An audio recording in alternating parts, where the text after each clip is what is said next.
Hey everyone, this is Christian. Hope you are all doing well. I just wanted to put together this video just to go over some of the basics of setting up your set list, working with the MultiTracks, and then uploading to Dropbox. Of course, if you have any questions, feel free to give me a call or shoot me an email on Slack, whatever, and I'll be happy to help you guys. So let's get started. So first off, I just want to start by showing you my set list from Sunday, where it's already finished with the 3 songs put together.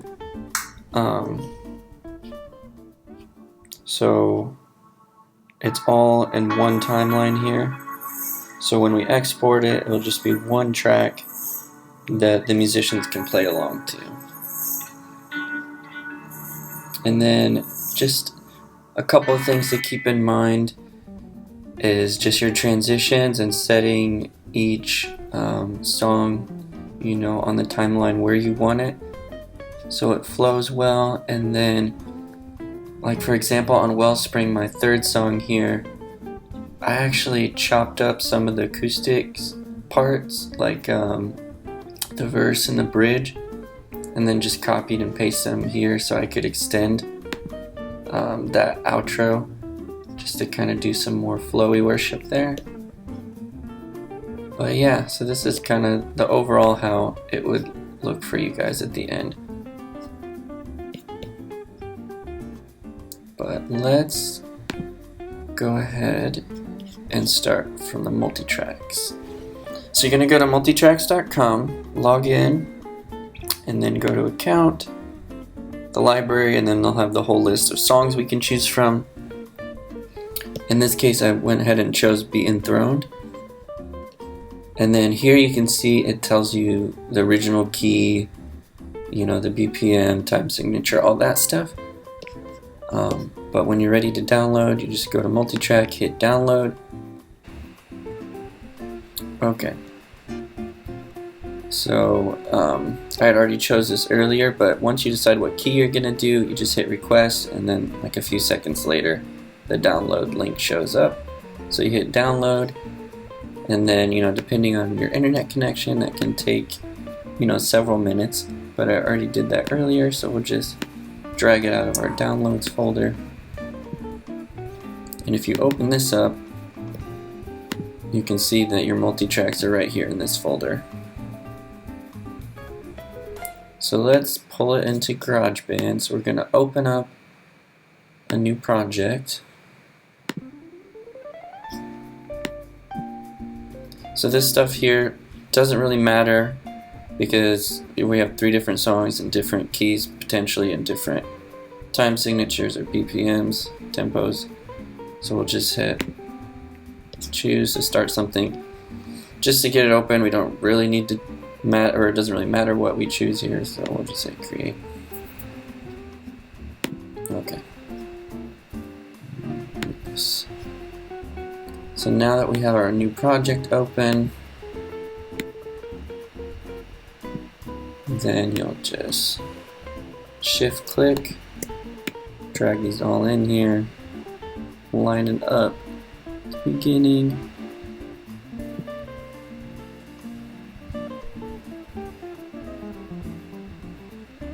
And there you go. It's in GarageBand now. 1. You'll see how the built-in metronome's going, so just unclick that, unclick that countdown, 1, 2, 3, 4.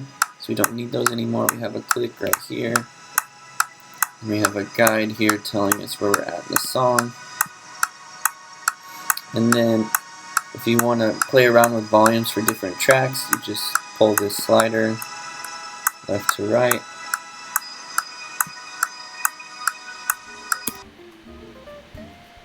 And then essentially, we're just going to do this 3 times. But for this example, I'm just going to grab a handful of these again. And let's pretend this is our 2nd song. So we just drag it in here.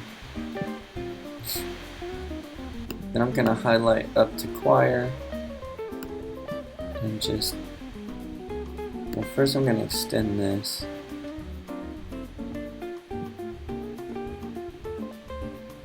And we can make this screen bigger by getting rid of that. And I'm just going to drag this down the timeline. Okay. And then this is up to you where you want to put it, whether you want it to overlap a little bit or space it out. I mean, potentially you could add like a little line of keys here or something, but most of these songs have, you know, built-in, you know, fade in and fade outs already, so the transitions are pretty good. So we'll just probably put it here. And then you're going to do the same thing for the third track. Just pretend this is the third track here.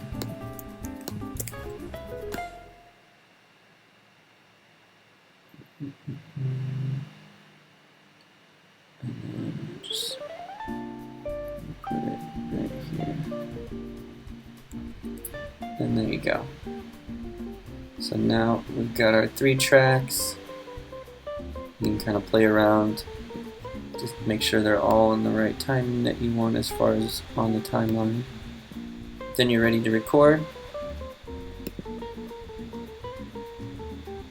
So you'll just go to new track, say you're going to record a vocal,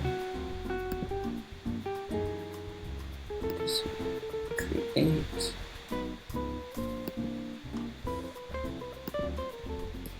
and this is your monitor right here. Turn that on or off.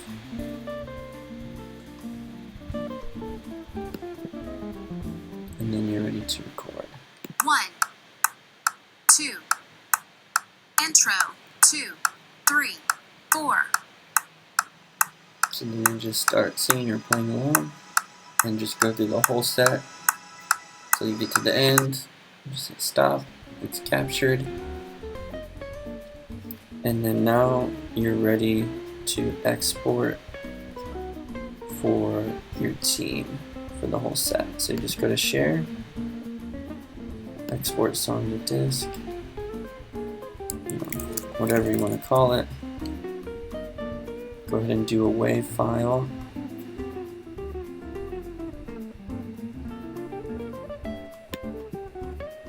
I'm just exporting it to the desktop. Okay, now that we've got the set list file exported, this is how the musicians or singers, whoever is going to add tracks to it on your team, this is how they'll do it. So they're just going to create a new project in GarageBand.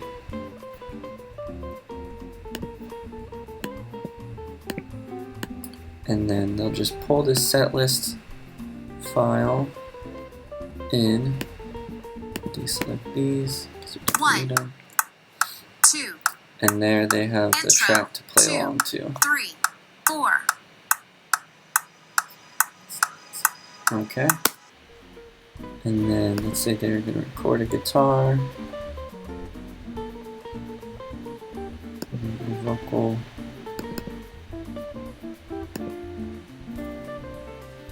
so they would just play along to this 1, when they record. 2, And same here, 1, just play along 2. to that. Intro. Okay.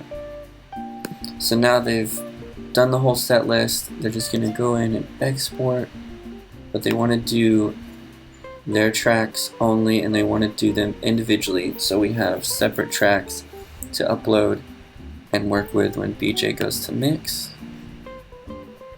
So you'll mute this setlist file and then mute one of the tracks so you can just export one at a time. And you just go same type, export song to disk. Call this one vocal. And we're just going to export that.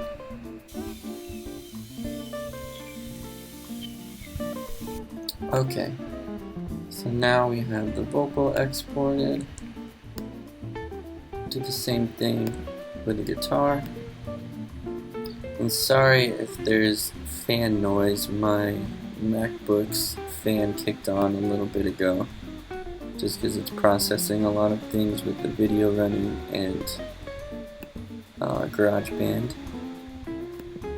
But let's go ahead and keep going. We'll export the guitar now. Let's name this guitar and export that.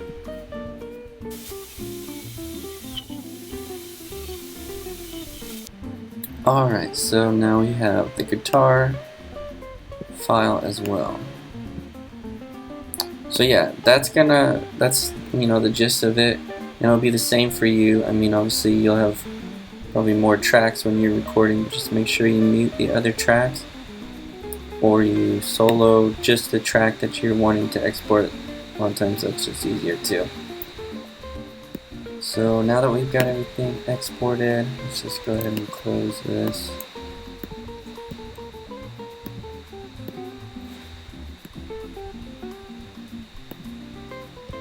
And then we're going to go into Dropbox. So once you log into Dropbox, you'll probably go to the home page here. You don't see the folder in here that you're looking for, just go to Files, go to the Worship, and then go ahead and pick, we'll just use this date as an example, but you just drag your files in there.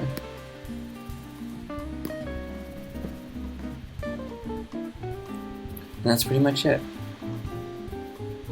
Something I would say to keep in mind, maybe create folders, which you just do here, to put within this folder. That way we can separate the videos and their corresponding audio track with that person into one folder, and that way it's just easier to grab for BJ or Chris or whoever. That will be helpful. And you do the same thing with the videos. One thing maybe to keep in mind too is that when you record the audio or record the vocal, you're wearing headphones, so the monitor doesn't bleed into the microphone. So like I just did a clap right there to just kind of help sync up later for syncing the audio and the video together when Chris edits. I think that is helpful, hopefully. But just make sure you have your camera on and your recording set. Now when you're doing like guitar, like I didn't even use headphones. You can just play along like through a speaker or something, and then it's super easy to sync that up to the video later. So you can hear the track in the background and the instrument, because I'm not using headphones. But yeah, I think that kind of wraps it up. If you do have any questions, like I said earlier,